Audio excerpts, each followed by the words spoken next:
اگر کوئی شخص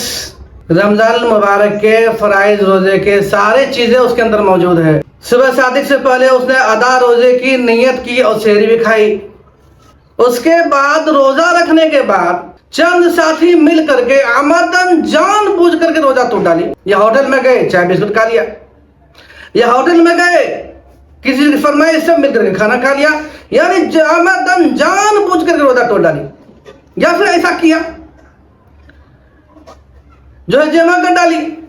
اپنی وائف کے ساتھ کیا جمع کر ڈالی، یا پھر زنا کر ڈالی، یا پھر مستجنی کی، یعنی کسی صورت میں اس کا روزہ عمدن جان بوجھ کے اپنے روزہ کو توڑ ڈالی،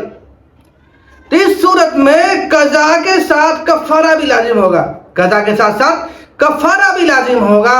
اور اس کے بعد اللہ تبارک و تعالیٰ کے سامنے جو ہے استغفار بھی کرنا پڑے گا، اپنے گناہ کے جو ہے استغفار بھی کرنا پڑے گا، اپنے گناہ کے معافی کے لیے اللہ تعالیٰ کے سامنے رونا بھی پڑے گا۔ تو میرے محترم بزرگوں دوستو،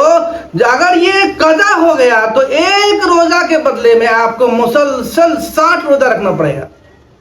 جان بوجھ کر ایک روزہ توڑنے کے بدلے میں آپ کو 60 روزہ مسلسل رکھنا پڑے گا، اسی قضا ہے۔